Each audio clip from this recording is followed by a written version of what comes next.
Today's program is a part of Hazing Prevention Week, but more importantly, it's really to speak to those who work with our new members, our P&Ms that are joining our fraternities and sororities, to better prepare and lead our new member programs. So I'll be touching on that as well as hazing prevention, which is directly related to this. But the program objectives are as follows. So understanding our international new member program and intake process, identifying the goals of our new member program and intake process, creating activities that meet those goals, and then of course assessment, which I think is extremely important and tends to be the thing that a lot of us kind of either forget about or don't even think of doing it, or if we do it, we don't fully engage in proper assessment for us to kind of figure out what we can do better. So I'm going to talk a little bit about that as well. So the first thing I want to talk about, that first objective, is our organizations create and update our international new member program and intake processes to fit the needs of our incoming members. So follow their lead. Most organizations have a new member program with activities laid out and specifically tell you what they want you to teach the new members. It's really, really important that you follow that. Professionals working for your organization spend a lot of time and energy designing a new member experience and intake process for students. So I like to always share this example. Chapters are actually like a McDonald's franchise. If every chapter did things differently, it wouldn't be McDonald's. I expect the same cheeseburger no matter which location I go to, right?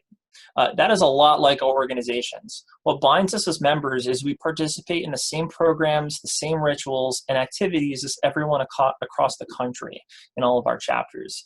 And our new member program is included in that.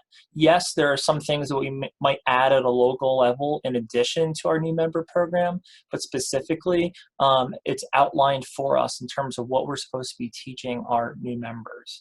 Now, this might not apply to everyone specifically. I think some organizations do a lot more in terms of providing that to their chapters than other national organizations. But a lot of us have very outlined, detailed programs that we're supposed to follow. So if you have that, if that's one of your organizations, if that sounds like you, then I implore you to follow that as closely as possible.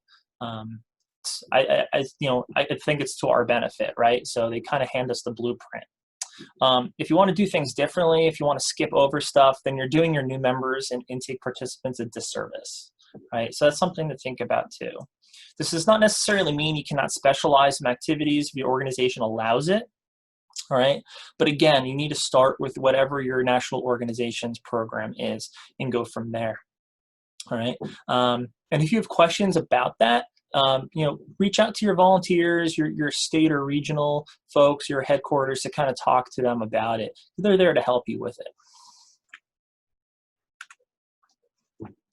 So what are we typically looking to do through our new member and intake program?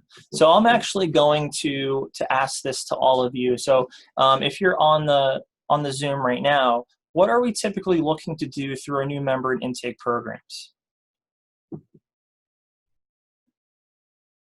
I can go.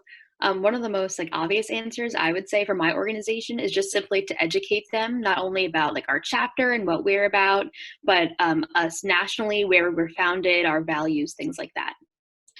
Awesome. Anyone else? You can put it in the chat too if you want. I think also for our organization, it's kind of creating that bond between our new members. So they all feel like they're going through this together and they're not feeling really alone, but they can rely on each other to kind of help them through their new member process and join the chapter with some friends already without really looking back and feeling like they don't have anyone to talk to. Great, yeah, absolutely. Anyone else? So I came up with a list myself that kind of provides some examples, two of which were already just said. but teaching the history of our international organization and the chapter, teaching the governance structure, how the national organization actually functions, how the national board works, how headquarters might work, your volunteer structure, committees, things like that. I actually don't think we spend enough time on those things. So that's something to think about. Meeting the members and getting to actually know them, right? Getting to know the alumni, right? We try to get our new members involved in meeting as many members of our organization as possible. Discussing the values, the mission, the purpose of our organization, and how your chapter kind of fulfills that, right? We spend a lot of time talking about the service and philanthropy that we do, and how it reflects on our values and purpose as an organization. Discuss the standards that members must continue to meet, right? That's important too.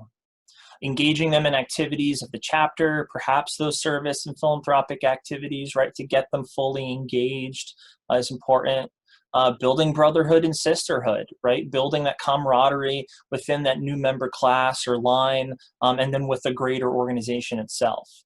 And then team building, which is related to that. So that's kind of the list that I came up with. This list can probably go much, much longer. But I just wanted to provide, again, some examples of things that we need to be thinking about in our new member programs.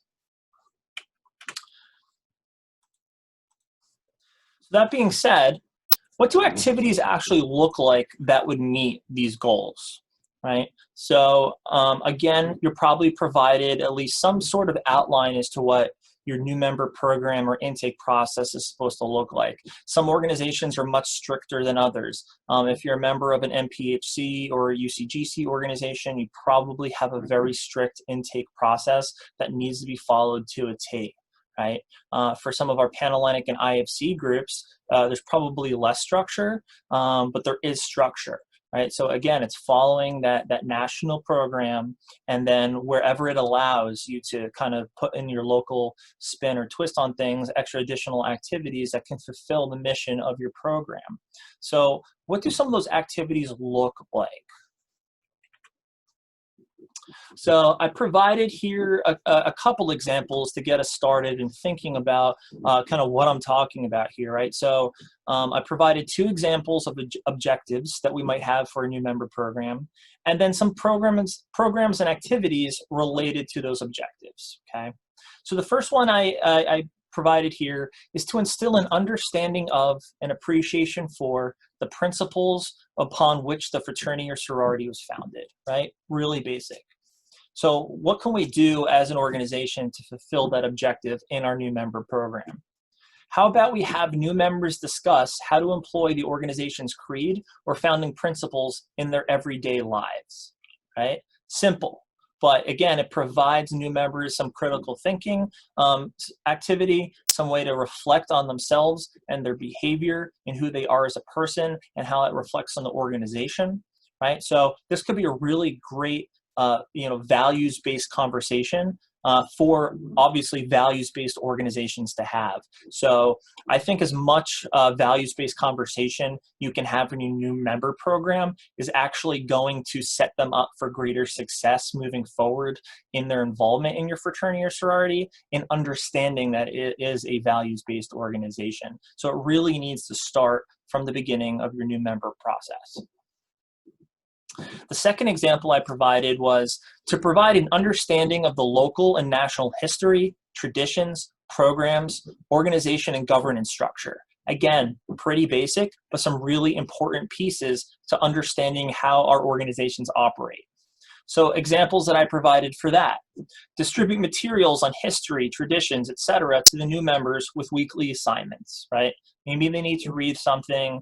Maybe you have them just write, a paragraph that they can share at the next new member meeting about what stood out to them regarding your history the most, right? What do they think is the coolest piece of your organization's history? Just again, getting them to think about it more and it not just be about memorization, because I think oftentimes we turn so much to memorization, right? We memorize our founders' names, we memorize our founding date and where organization started. There's a lot of memorization. It's so important to get past memorization. right? You can memorize all this stuff, but if you're not having an understanding of it, if you're not really thinking critically about it, then you're not going to really have an understanding of why it's so important to our organization.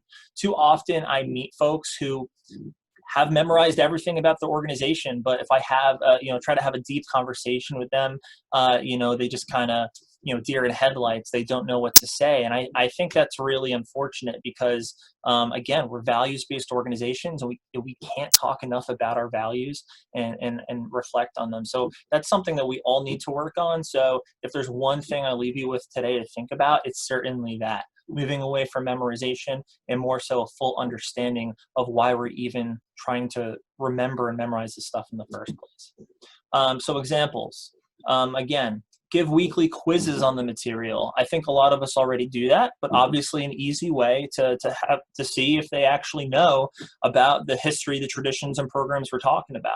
Have them, remember that information. Have a game show type competition to test knowledge. I think some of us already do that too. Again, we should come up with fun ways for them to learn this material. And then have a regional officer speak to the new members. I remember when I myself was the new member educator as an undergrad. That was the one position I held as an undergrad. So I led my new member program for 15 guys joining my organization. And I spent a lot of time actually having guest speakers at my new member program. I had alumni of the chapter come visit. I had our advisor come visit. I had the officers of the e-board speak, right? Again, it's putting faces to names, and also not just having me do everything, right, as the new member educator. But if we're going to talk about what the volunteer structure of our fraternity looks like, why not have volunteers come and talk about it?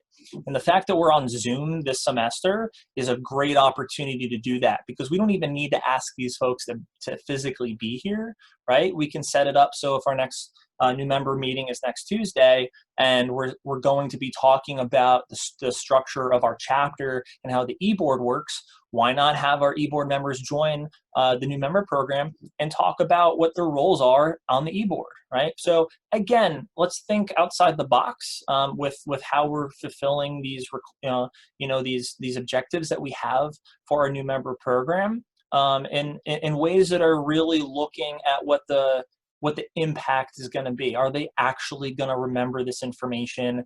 Is it more about memorization or understanding, right? We got to think critically about everything we do. So now that I've provided a couple of examples, what I wanted to actually do for those that are on the call right now is to see what you can come up with. So the first objective that I listed here was to develop and enhance leadership skills and problem-solving abilities. So again, you can put it in the chat if you like, or you can pop up and share with your microphone. But for those that are on the Zoom right now, with the objective to develop and enhance leadership skills and problem-solving abilities, what's an activity that you can do with your new members in order to meet that objective?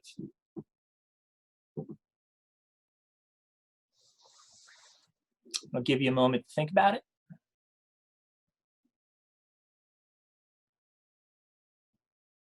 I have an idea. Mm-hmm. So I was thinking for problem-solving abilities, not all the new members usually know each other. It's I know when I was a new member and I was going through my process, there were always like little cliques of people who got along better than others. So I figured like a way that we can do like problem solving would be to kind of put people in groups with others that they don't really converse with all of the time and give them situations and see how they can work together to find a good solution for those situations. Okay, perfect. I'll actually share with you what the first one that I came up with for the scenario. It was divide new member classes or lines into smaller groups and provide each with a case study or scenario and ask each group to solve the problem as if they were officers of the chapter. So we're on the same page. Awesome. Any others we can come up with?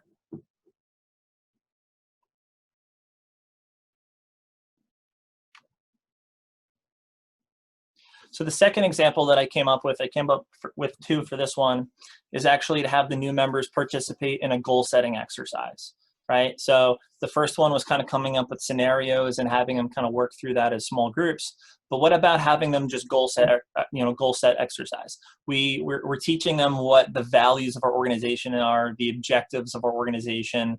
So without them knowing much more about the organization, why don't you have them come up with what goals they should have if they were the ones leading the chapter? What goals would they have for what kind of things they would do throughout the semester and the year? I think it's a good way to set them up for success in terms of being an integral part of the organization and being able to speak their minds and ideas themselves. So there's another good example. Nina just shared, have small study groups within a new member class. They can memorize and prepare for meetings or quizzes with one another. Again, that's team building as well. I think you can almost knock out a couple of objectives at once if you're really creative and kind of thinking through these things. So that's why when you have a new member program coming up, you really should put a lot of thought and detail into what it is that you're going to do. I think the biggest failure of a lot of chapters and organizations is we just do the same thing every semester, right? As if everything's perfect. I almost guarantee you that there's nothing that I ever did that's perfect, that anybody I know has ever done is perfect. We have to learn and grow from what we're doing and improve upon it every time we do it. So I know that we often have different people every semester, every year leading our new member programs, but that's why it's important to meet with that person who finished that role before you and kind of build on each other so you can have the best program, moving forward that you can possibly do at that time. So again, really important. The second objective, as an example, I'd like you to think about is to develop a sense of pride in the organization. All right. So if we want our new members to develop a sense of pride in the organization, how do we teach that? How do we get them thinking about that? That might be a little bit tougher. That's why I came up with this example. So let's see what you can think of. How do we develop a sense of pride in our organizations?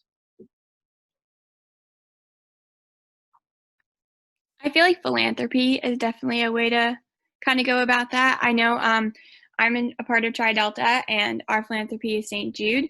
And a lot of the different things that we do for fundraising with St. Jude, it's all kind of geared towards us learning more about the organization itself. Yesterday, we did a virtual tour of the St. Jude hospital, which was really awesome because it gives us that kind of hands-on experience, and that kind of shows us what we're doing and how it's affecting those other people. Awesome. Great example.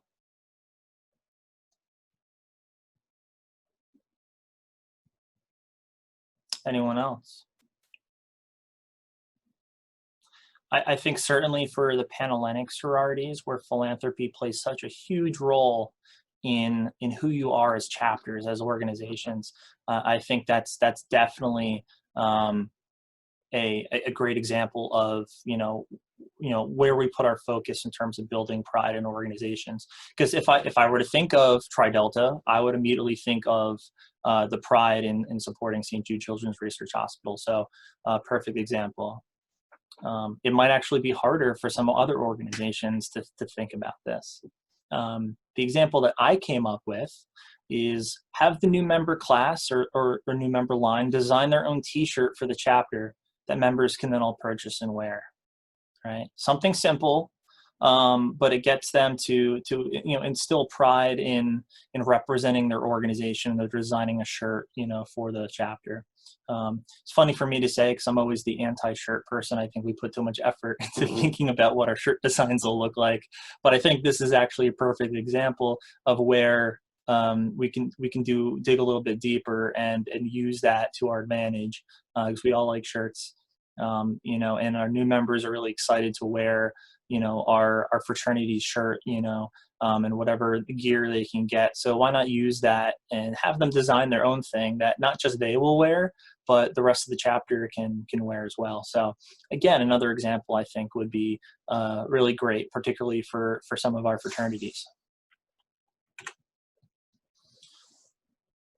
All right, so told you I couldn't do this program without talking about hazing, because if we're talking about meeting the objectives of our new member program, I think often the time where we start having issues is when we come up with activities that we convince ourselves align with our objectives, but we're doing so in a way that is detrimental to our organization in other ways, right?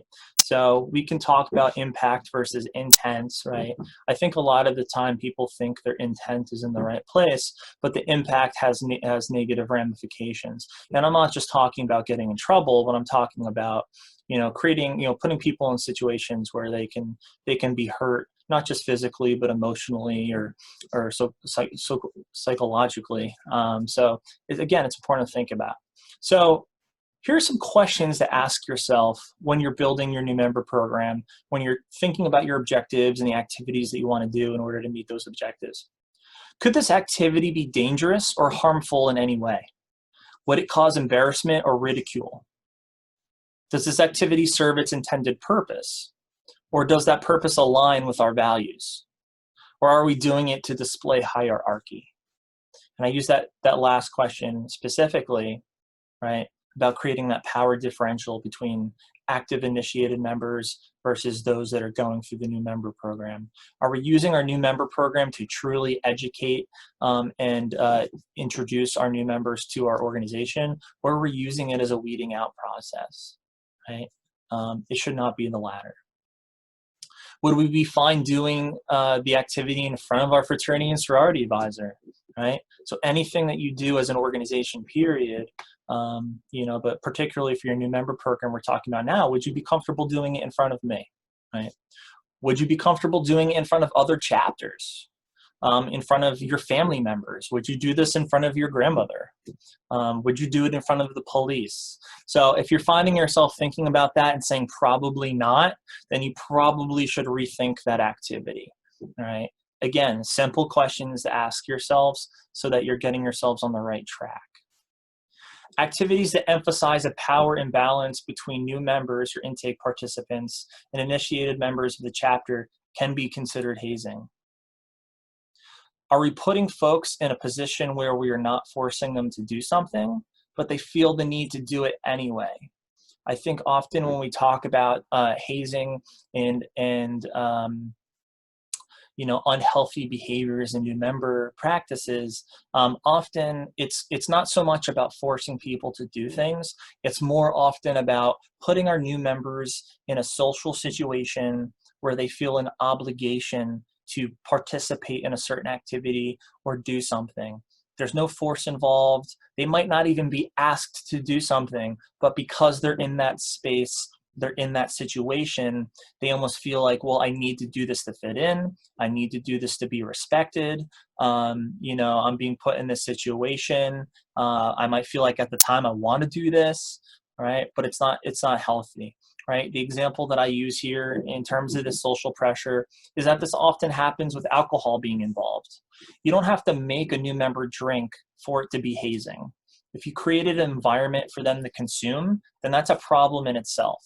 This is why alcohol is barred from every organization's new member activities, because we've realized that, even if force is not even involved, the social pressures of being in that situation cause people to drink and to drink more than they should. And if you do that, if you create that situation, that in itself is problematic, right? So not only are you harming your new members in your chapter, but you're going to be putting your chapter in a position where you're going to be held accountable by your national organization and the university. So whatever encourages you to think about this and not do those activities, there's a lot of reasons why we should rethink what we're doing and think these through. So the last thing I want to talk about is assessing our program, right? How often are we actually completing our new member program, initiating our members, and then actually following up and reviewing our new member program with our new members who just completed it, right? Asking them for feedback on what we could do better next time as an organization. So create a new member survey following initiation for new members that reflect the objectives of the program. If one of the goals was to teach them the history, standards, and governance structure of your organization, that's easy to quiz them on.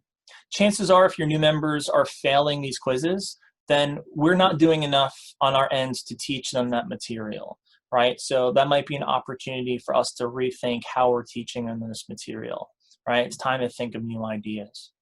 But if one of the goals was to teach something less tangible, like having new members feel a sense of pride in the organization, you can ask them on a scale of 1 to 10 how they're feeling about it. Get their temperature, get the temperature of the room.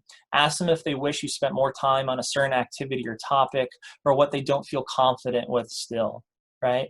I think you can do this on paper, electronically through a survey, but I do think that there is strong value in actually sitting down with all your new members and having a conversation about it, right? And this is an opportunity for us ourselves as leaders in the chapter to humble ourselves. Because as I said, none of us are perfect. We're not going to create the perfect new member program, and we're certainly not going to be the perfect teacher. But it's important to sit down with our new members and kind of say, hey, I'm not perfect. I did what I thought was best in terms of teaching you and guiding you through this new member program. Is there anything that you wish we did more of? Is there anything that you liked and didn't like, right? Is to kind of do that piece at the end. So if you're not doing that now, I would recommend that your chapter get in the habit of doing that, because your role as a new member educator does not finish at initiation. It should continue after that in improving your programs for next time. All right, so that's really, really important. So I'm going to turn off my slides there. Again, that's a short presentation, but I wanted to kind of guide you through what are some of the things that you should think about in terms of really doing the best we can do in our new member programs. The examples that I provided and then the examples that I had you think through are just a couple of examples. I will actually provide you all with a document that has about 100 activities listed on it in terms of things that we can do in our new member programs. I also will provide you a document that kind of lists objectives that we're looking at in terms of our new member program, and then how to fulfill those without hazing. All right, so I'm going to provide you a couple documents that I think will be helpful moving forward. But if anybody has any questions, my ears are open. I have a quick question about how to get our new members engaged in conversation. Like you said, how to kind of talk to them after their process and see what they liked, see what they didn't like. I know from when I was a new member, I was really shy. So like I really didn't want to speak up about how I was feeling. So what would be the best way to approach something like that where you have those certain people who are shy and don't really feel comfortable enough to speak their minds yet? Sure. No, I think that's a good point. Some people might not want to come on screen, and would rather, on Zoom, put stuff in the chat. So even with, the scenarios that we've been in for the past semester, I think, again, these are things that we need to think about. I do think there's value in being, allowing people to submit things anonymously too. So if you can come up with a process for, doing a survey, having a small group discussion with your new members, but then also allowing for an anonymous, people that don't feel comfortable sharing something, or they don't want to offend you, right? That might be their, by telling you that they didn't like something you did. I think we just come up with mechanisms to do that, and it might be good to do that prior to the small group meeting, so that way you can bring some of those things to that meeting. That might be the last step. So that would be my advice. Thank you.